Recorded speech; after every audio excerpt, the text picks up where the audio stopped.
Hi guys, and welcome to another Commodore 64 review, and I'm pretty excited to do this one actually because this is one of my favourite games of all time, other than Mortal Kombat and the Last Ninja games. I mean, those two are my favourite, but out of the Last Ninja games, Last Ninja 2 is my all-time favourite, and it could be because I played that one first and I hadn't seen anything like it, and it just left like an impression. And when you go from 2 looks a little bit better than the first one, and I sort of liked it. It's like a sort of an unrealistic sort of situation, like a ninja in New York City. You know, I had never seen anything like it. There's a movie called Revenge of the Ninja, which is about this Sho Kosugi plays this ninja who ends up in America, which reminds me a lot of this, and I hadn't seen that back then, and that's one of my favourite ninja movies now though. But yeah, back then, you know, I hadn't seen anything like it. So Last Ninja 2 just has everything Ninja 1 had, but it just, the ninja himself looked better, the gameplay seemed faster, more dynamic, the puzzles were just better. And yeah, like I said, just the setting of the levels are so sort of odd. The first level you're in Central Park, and then the next level you're in the streets. Anyway, I'm going to play through, and I'm going to try and get the whole thing on YouTube. I'm going to play through as fast as I can, and you'll actually see me play this game how I used to play it 20 years ago. Because I never stopped playing this game, even when like all the new consoles were coming in. I kept my Commodore 64, and I always played Ninja 2. It was a game that I had to play like all the time. I just love this game, you know. I could never be like, oh, I'm sick of that game. Never. It's just not possible for me. So, I've got my original disc here. I'm going to show this to you. This thing's 20 years old. As you can see, I've drawn crap all over it, as you do when you're young. I wrote finished in the middle. I was so proud when I finally beat the game that I had to write finished on it. As you can see, there's numbers all over it. You'll see what that is when I get through the game. You need a number to beat the game, and that's what that is. So, let's pop this sucker in. Floppy card one.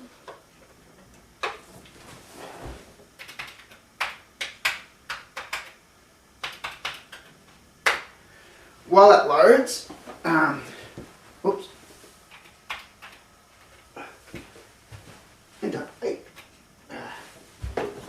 Hang on a second.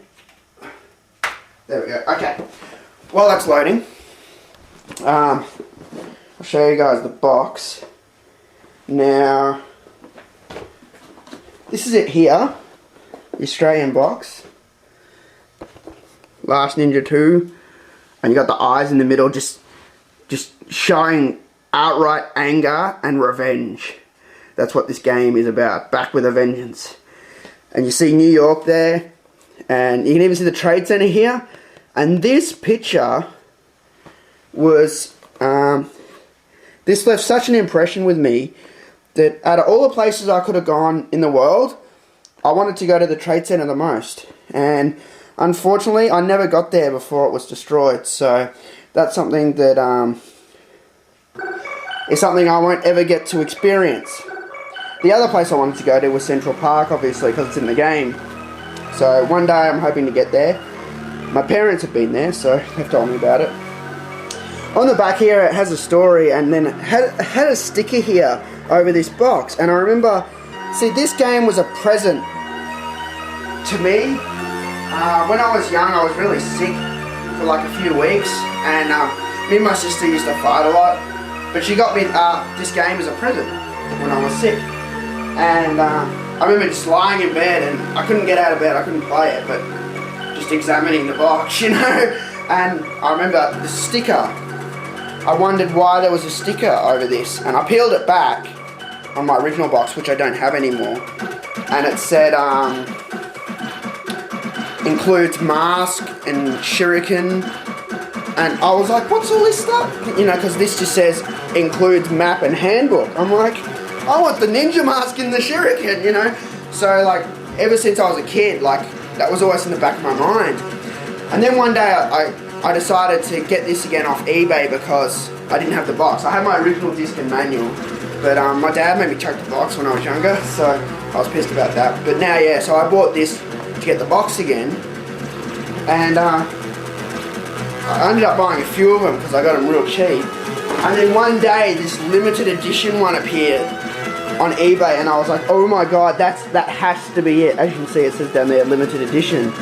And if you look on the back, sure enough, map, handbook, shuriken, star, ninja fighting mask. And I'll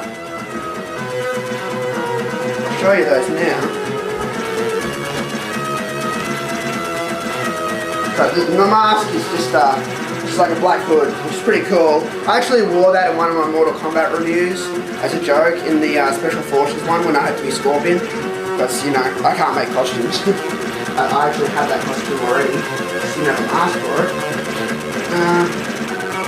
The map you get is like a map of the game.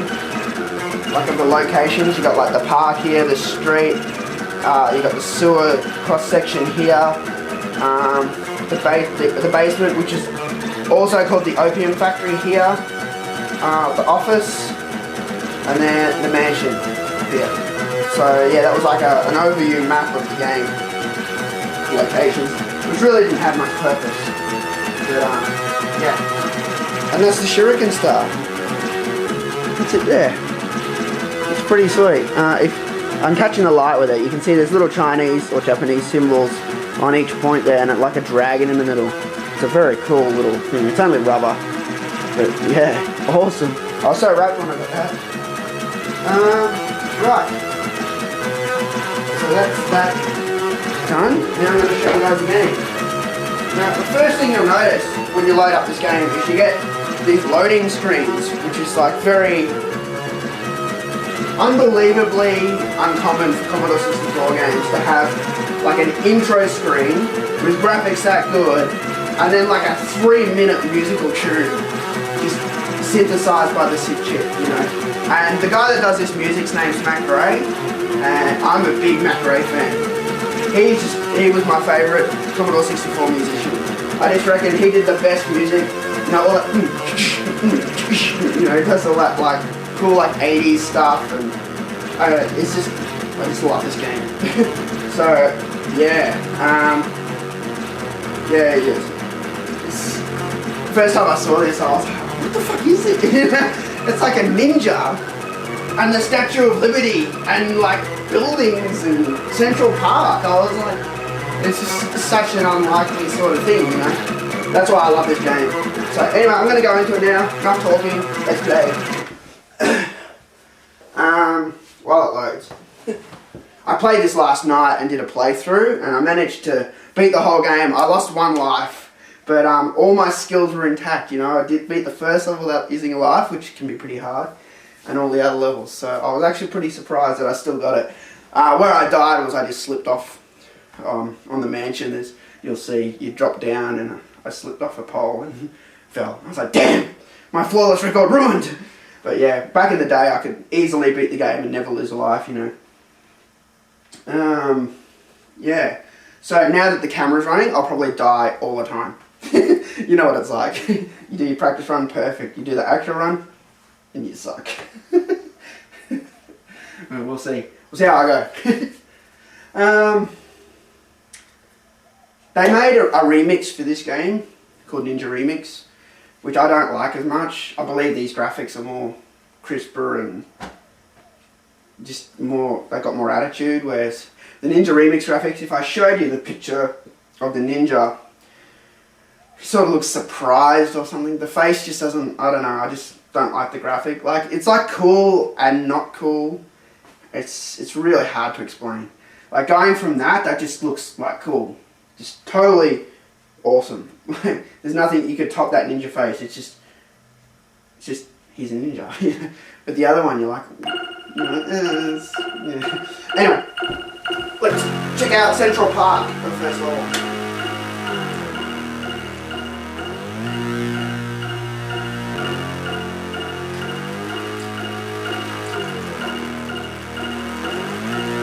I just used the kick for the first guy. It's more effective, does 2 points damage instead of 1. after he goes down here, he punches the light. That was when I first got the game. I didn't know what to do. When I didn't know you had to punch the light, you know, to make this trapdoor open. My sister finally figured it out, and that's when I started playing the game each. When I could finally get out of the first two screens.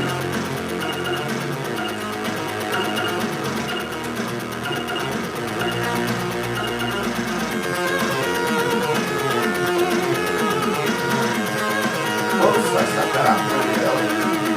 I run past that guy. You really need to save your energy in the first level for the B encounter later.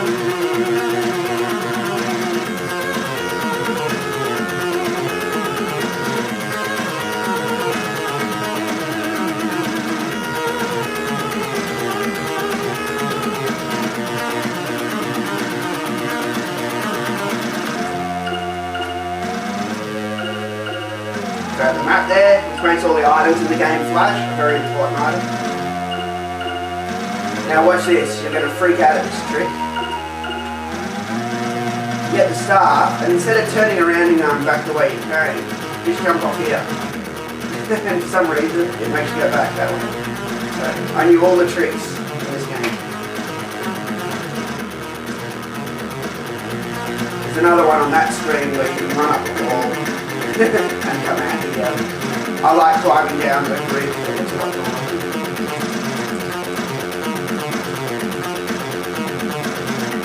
And then you can just the shuriken.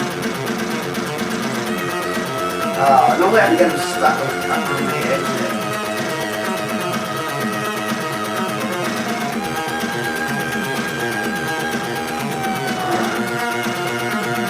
That might be a bit of trouble now. Bit of energy there, which I need for the bees.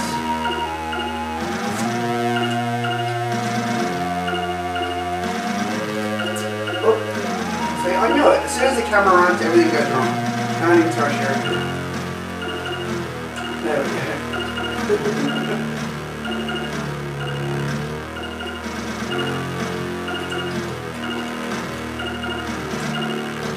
And the ninja goes into the female toilets like a pervert that he is. I love that. I mean, what use is it having all those cool ninja skills to become pervert on women?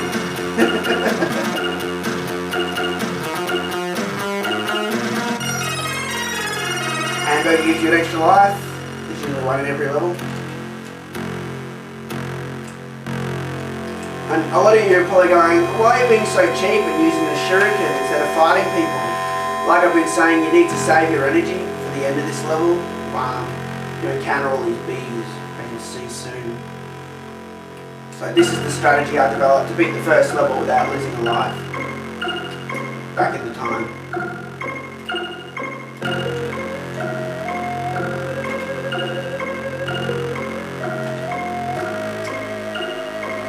And if you notice, the ninja will wink when you're doing things correctly. You keep your eye on that. Pick up the bees.